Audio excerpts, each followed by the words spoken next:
Rich. Good to see you. Thanks for stopping by again. You're so sweet. Good to be with you again. So, The Pursuit. Let's get right to it. Is this season 4? So it depends on how you look at it. Okay. So I did 20 episodes of The Pursuit on Fox Nation back in 2020, and they were kind of in little five episode seasons, mini seasons, if you want to call it that. But the show did really well on Fox Nation, and the network came to me and said, "Listen, people love this show, and we'd like to take it from Fox Nation to Fox Business Network. Let's put it on TV." I said, "That's great." So now anybody with a TV can watch it. You know, it's really broadens the audience in a large way, and I'm excited that this message and what the show's about is going to be out there for any and everybody to watch. I'm really excited about it too. I watched some of your clips this morning. I don't know that I've ever seen a show with more diverse guests. Jay Owen and Winona, Mike Rowe, Meatloaf, Dave Ramsey, Gavin DeGraw, and I could go on and on. Right. What drew you to these specific people or this eclectic group? So the basis of the show is one simple sentence, and that is America doesn't guarantee us happiness. It guarantees us the right to pursue happiness. That's what it guarantees us. And with all the division and nastiness that's going on in our country right now, I wanted to put a show together that reminded Americans of what we still have in common, which is the right to pursue happiness. We all have that right, regardless of who you are, what you think, where you live, what your politics are. And so for me, as a kid that grew up in Texas in a double wide trailer, I have a high school diploma, nothing fancy going on, with me, but I'm just a hardworking, big dreaming kind of a person. I think I'm probably your basic American in a lot of those ways. I wanted to interview people from all different backgrounds and walks of life that had similar stories that, had to go out and build it with their own two hands. They had to overcome a lot. They had to be persistent. They had to fail a lot. And, the point of the show is not really to focus on people's successes. It's to focus on what's going on inside that person that created that success. How do they think? What's going on in their heart? How do they approach failure? And then how do they approach success? How do they approach the whole thing? And what's interesting, it doesn't matter if it's, Richard Petty or a guy who sold $3 million worth of crack cocaine in Nashville and went to federal prison for 5 years and then came out on the other side and now has over 1,000 employees and a company that he started right here in Nashville that got pardoned by the President of the United States. Okay, there's a guy that you don't know his name, but trust me, when you see this guy's story, Robert Sherrill, you're going to go, I can't even believe what I just watched. So what I find is these parallels that run through literally everybody I talk to. When you get down to the DNA of what makes them tick, it is almost verbatim with every single person. Just the results are different, and the way that they, come across is different. But the path to success for most people is very, very much the same. So then let me throw that to you. First of all, I've made a living doing interviews for 16 years, and dang, John, you're good. Well, I've been interviewed a lot. I've done literally thousands of interviews. So, I like a challenge, and I thought, I'm literally flipping the seats with me where I'm normally sitting.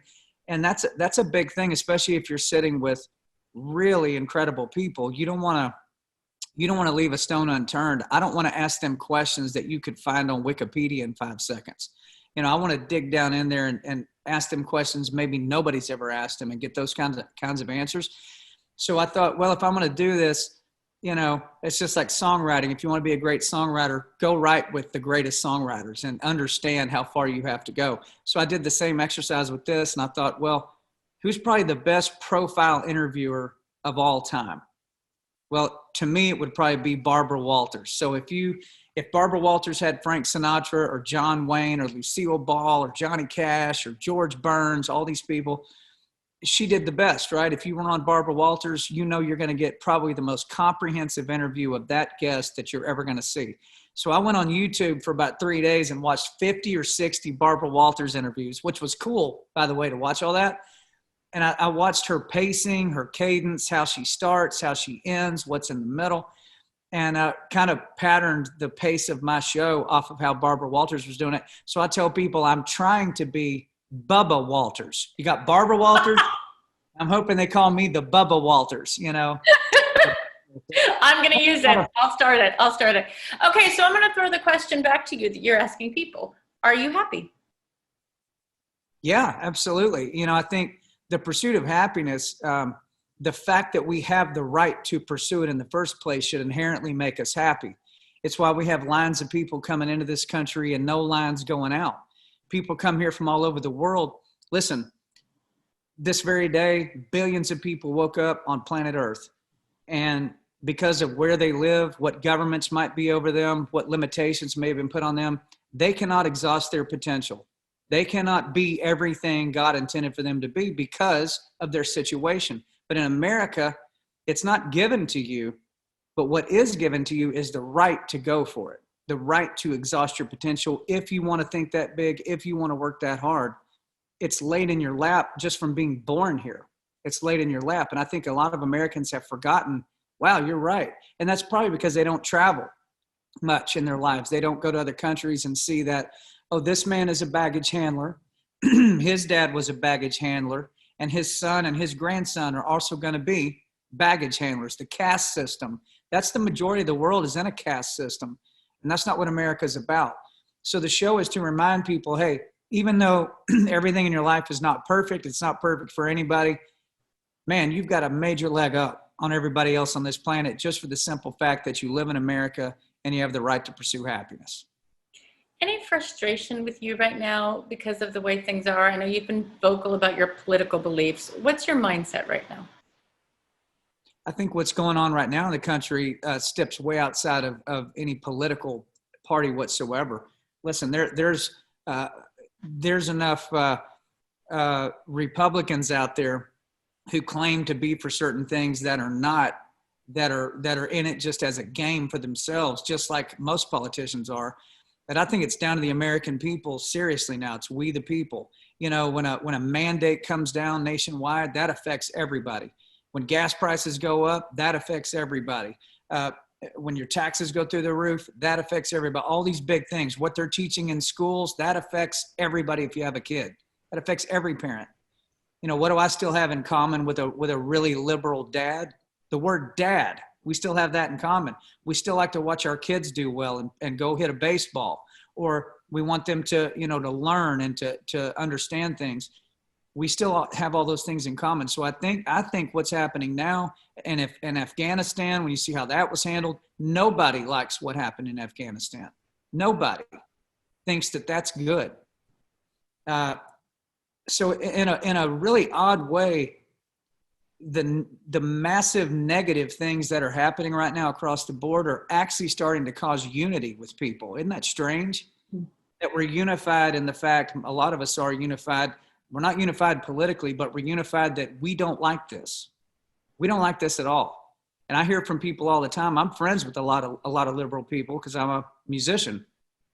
Liberal comedians, actors, singers, songwriters, producers, all kinds of people that call me up as, I guess, their token conservative friend, you know, that won't yell at them because I don't yell at them. I want to know why they think what they think and have respect for them, even though I disagree. They're calling me up going, what is going on right now? I said, it's a disaster is what's going on right now.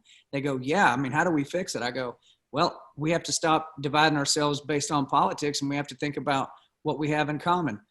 You're a dad, I'm a dad. She's a mom, she's a mom. I pay taxes and buy gasoline, and so do you. Our kids all go to school. We support the military. We don't like seeing them slapped around like what just happened in Afghanistan. We don't like certain things. Certain things are important to us across the board. Lock into those things and move as one. And that's starting to happen a little bit. I'm feeling that happening. Unfortunately, it's happening at the behest of bad things. But if you can manage to get through crisis situations with other people, we've seen it before. It does cause a lot of unity and a lot of camaraderie amongst citizens. I love it. Okay, you posted a song on Twitter, my son, speaking of being a dad.